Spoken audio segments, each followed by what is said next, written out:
Hi friends, welcome to my channel. അപ്പോൾ ഇന്ന് ഞാൻ വന്നിരിക്കുന്നത് ഗോതമ്പ് പൊടി വെച്ചിട്ട് വളരെ എളുപ്പത്തിൽ തയ്യാറാക്കി എടുക്കാൻ പറ്റുന്ന ഒരു ഈവനിങ് സ്നാക്കിൻ്റെ റെസിപ്പി ആയിട്ടാണ്.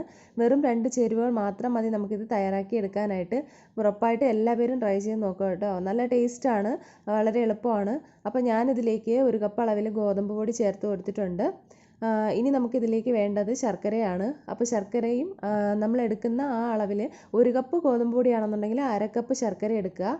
അത് ഒരു പാത്രത്തിലിട്ടതിന് ശേഷം ഒരു 1/4 കപ്പ് വെള്ളം ഒഴിച്ച് അതൊന്ന് മെൽറ്റാക്കി എടുക്കുക.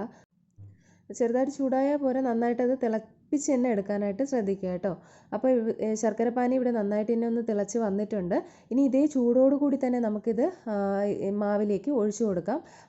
എങ്കിൽ നല്ല സോഫ്റ്റായിട്ട് കിട്ടും, അതിന് വേണ്ടിയിട്ടാണ്. അപ്പോൾ ചൂടോടുകൂടി തന്നെ ഇതിലേക്ക് ഒഴിച്ചു കൊടുക്കാം കേട്ടോ. ഞാനിതിവിടെ ഒഴിച്ചു കൊടുത്തിട്ടുണ്ട്. നന്നായിട്ടതൊന്ന് മിക്സ് ചെയ്ത് കൊടുക്കാം. ഇനി ഇതിലേക്ക് വെള്ളം കൂടി ചേർക്കേണ്ടതായിട്ടുണ്ട്. അപ്പോൾ ചൂടുവെള്ളം അല്ലെങ്കിൽ പച്ചവെള്ളം ആയാലും കുഴപ്പമൊന്നുമില്ല. അപ്പോൾ ഞാനിവിടെ ശർക്കരപ്പാനി റെഡിയാക്കി ആ ഒരു പാത്രത്തിലേക്ക് അല്പം വെള്ളം ഒഴിച്ചൊന്ന് ചൂടാക്കി എടുക്കുന്നുണ്ട്. അല്ലെന്നുണ്ടെങ്കിൽ പച്ചവെള്ളം ആയാലും കുഴപ്പമൊന്നുമില്ല കേട്ടോ. അപ്പോൾ ഞാനിവിടെ വെള്ളം ചൂടാക്കാനായിട്ട് അതിൽ ഗ്യാസിൽ വെച്ചിട്ടുണ്ട്. ഇതിപ്പോൾ ഇതുപോലെ മിക്സാക്കി എടുത്തിട്ടുണ്ട്. ഇനി നമുക്ക് വെള്ളം കൂടി ഇതിലേക്ക് ചേർത്ത് കൊടുക്കാം. അപ്പം അരിച്ച് ചേർക്കുന്നത് ശർക്കരപ്പാനി ചൂടാക്കിയ പാത്രം ആയതുകൊണ്ടാണ് കേട്ടോ. ഇനി നമുക്കത് നന്നായിട്ടൊന്ന് മിക്സ് ചെയ്തെടുക്കാം. ചെറിയ ചൂടുവെള്ളമായാലും മതി, വെട്ടി തിളയ്ക്കണമെന്നില്ല. ചെറിയ ചൂടുള്ള വെള്ളം ഒഴിച്ചു കൊടുത്താലും മതി കേട്ടോ. അപ്പോൾ ഇത് ഹാൻഡ് ബീറ്ററൊക്കെ വെച്ചിട്ട് മിക്സ് ചെയ്യണമെങ്കിൽ കുറച്ചുകൂടെ, ഇതുപോലത്തെ ഹാൻഡ് ബീറ്ററൊക്കെ വെച്ചിട്ട് ചെയ്യുകയാണെന്നുണ്ടെങ്കിൽ കുറച്ചുകൂടെ എളുപ്പത്തിൽ നമുക്ക് ചെയ്തെടുക്കാൻ പറ്റും കേട്ടോ. അപ്പോൾ കട്ടകളൊന്നും ഇല്ലാതെ തന്നെ കുഴച്ചെടുക്കാം. ആവശ്യാനുസരണം നിങ്ങൾ വെള്ളം ഒഴിച്ചു കൊടുക്കുക കേട്ടോ. ഒരുപാടങ്ങ് ലൂസായി പോകാൻ പാടില്ല, അതുപോലെ ഒരുപാട് കട്ടിയാകാനും പാടില്ല. അപ്പം ഒരു മീഡിയം ലെവലിൽ വേണം. നമ്മൾ സാധാരണ ഉണ്ണിയപ്പത്തിനൊക്കെ മാവ് ആ ഒരു ലൂസ് കൺസിസ്റ്റൻസിയാണ് വേണ്ടത്. അപ്പോൾ ഇത് നമുക്ക് 10 മിനിറ്റ് ഒന്ന് റെസ്റ്റ് ചെയ്യാനായിട്ട് മാറ്റി വയ്ക്കാം. 10 മിനിറ്റൊക്കെ കഴിഞ്ഞിട്ടുണ്ട്. അപ്പോൾ ഇനി നമുക്കതൊന്ന് ഒന്നുകൂടെ ഒന്ന് നോക്കാം. ഇനി ഇതിലേക്ക് 1-2 ഇൻഗ്രീഡിയൻറ്റ് ചേർക്കുന്നുണ്ട്. വേറൊന്നുമല്ല, ഏലക്കാപ്പൊടിയാണ്. അപ്പോൾ നമ്മൾ ഏലക്കാപ്പൊടി ആദ്യമേ ചേർത്ത് വയ്ക്കാം. ഇതിപ്പോൾ ഞാൻ പഞ്ചസാര കൂടി ചേർത്ത് പൊടിച്ചതുകൊണ്ട് 1 ടീസ്പൂൺ അളവിൽ ഇട്ട് കൊടുക്കുന്നത്. വെറും ഏലക്കാപ്പൊടിയാണെന്നുണ്ടെങ്കിൽ 1/4 ടീസ്പൂൺ അളവിൽ മതിയാകും. ഇനി അതിൻ്റെ കൂടെ തന്നെ ബേക്കിംഗ് സോഡ ചേർക്കുന്നുണ്ട്. അപ്പം ബേക്കിംഗ് സോഡ ചേർക്കാൻ താല്പര്യം ഇല്ലാത്തവർക്ക് അത് ഒഴിവാക്കാം. ഒരു 1/4 ടീസ്പൂണിലും കുറവ് അളവിലാണ് എടുത്തിരിക്കുന്നത്. അത് ഒരല്പം ഇതിലേക്ക് നമുക്ക് ചേർത്ത് കൊടുക്കാം.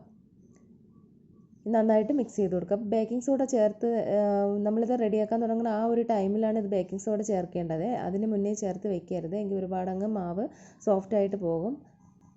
ഞാനിവിടെ ഒരു കടായിൽ എണ്ണ ഒഴിച്ചു കൊടുത്തിട്ടുണ്ട്. നമുക്കിത് ഓരോ തവിയായിട്ട് ഇതിലേക്ക് കോരി ഒഴിച്ചു കൊടുക്കാം. അപ്പോൾ ചെറിയ ഇതേപോലെ ഒന്ന് കോരി ഒഴിച്ചു കൊടുക്കുക. ഒരുപാട് ലൂസായി കഴിഞ്ഞാൽ വട്ടത്തിലായി പോകും കേട്ടോ. അങ്ങനെ ആകുമ്പോൾ അത് നന്നായിട്ട് അതങ്ങ് പൊങ്ങി വരത്തില്ല. അപ്പോൾ വെള്ളത്തിൻ്റെ അളവ് നിങ്ങൾ നോക്കി വേണം അത് ചേർത്ത് കൊടുക്കാനായിട്ട്. മാവ് ഒഴിക്കുമ്പോൾ ഇതേപോലെ സ്പൂൺ കൊണ്ട് എണ്ണ അതിൻ്റെ മുകളിലേക്ക് ഒന്ന് ഇതുപോലെ ഒഴിച്ചു കൊടുക്കുക. അപ്പോൾ അതിൻ്റെ മുകൾ ഭാഗം നന്നായിട്ട് തന്നെ ഫ്ലഫി ആയിട്ട് പൊങ്ങി വരും. അതിന് വേണ്ടിയിട്ടാണ്. അപ്പോൾ ഒരു വശം ഒന്ന് ഫ്രൈ ആയി വരുമ്പോൾ നമുക്കൊന്ന് തിരിച്ചിട്ട് കൊടുക്കാം. ആദ്യം ഹൈ ഫ്ലെയിമിൽ വെച്ച് എണ്ണ നന്നായിട്ട് ചൂടായതിന് ശേഷം മീഡിയം ഫ്ലെയിമിലിട്ട് വേണം ഇത് വേവിക്കാനായിട്ട്. അല്ലെന്നുണ്ടെങ്കിൽ ഉൾഭാഗം വെന്ത് കിട്ടത്തില്ല. അപ്പോൾ 2 വശവും വെന്ത് വരുന്ന ആ ഒരു ടൈം എണ്ണയുടെ ആ ഒരു ബബിൾസൊക്കെ ഒന്ന് അണഞ്ഞ് വരും. ആ സമയം നമുക്കിത് എടുക്കാവുന്നതാണ്. അപ്പോൾ വളരെ കുറച്ച് ചേരുവകൾ കൊണ്ട് പെട്ടെന്ന് തന്നെ തയ്യാറാക്കി എടുക്കാൻ പറ്റുന്ന ഒരു ഈവനിങ് സ്നാക്കാണ്. ഉറപ്പായിട്ട് എല്ലാവരും ട്രൈ ചെയ്ത് നോക്കുക കേട്ടോ. ഗോതമ്പ് പൊടിയും ശർക്കരയും മാത്രം മതി. ഇനി നിങ്ങൾക്ക് തേങ്ങയൊക്കെ ചേർക്കണമെന്നുണ്ടെങ്കിലും അത് ചിരകിയ തേങ്ങ ഇതിലേക്ക് ചേർക്കാവുന്നതേ ഉള്ളൂ.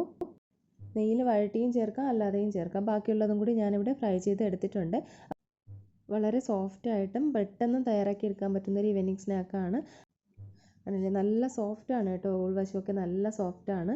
നിങ്ങൾക്ക് നല്ല മൊരിയിച്ചെടുക്കുകയാണെന്നുണ്ടെങ്കിൽ അതിൻ്റെ പൊങ്ങൽ ഭാഗമൊക്കെ നല്ല ക്രിസ്പി ആയിട്ട് കിട്ടുകയും ചെയ്യും കേട്ടോ. അപ്പോൾ ഉറപ്പായിട്ട് എല്ലാവരും ട്രൈ ചെയ്ത് നോക്കുക. റെസിപ്പി ഇഷ്ടമായാൽ ലൈക്ക് ചെയ്യുക, ഷെയർ ചെയ്യുക, എൻ്റെ ചാനലൊന്ന് സബ്സ്ക്രൈബ് ചെയ്യുക. സബ്സ്ക്രൈബ് ചെയ്യുമ്പോൾ ബെല്ലൈക്കൺ ഓൾ ഓപ്ഷൻ കൂടിയൊക്കെ ഒന്ന് ക്ലിക്ക് ചെയ്യണം കേട്ടോ. പുതിയൊരു റെസിപ്പി ആയിട്ട് നമുക്ക് വീണ്ടും കാണാം. അതുവരേക്കും എല്ലാവർക്കും ബൈ. Thank you.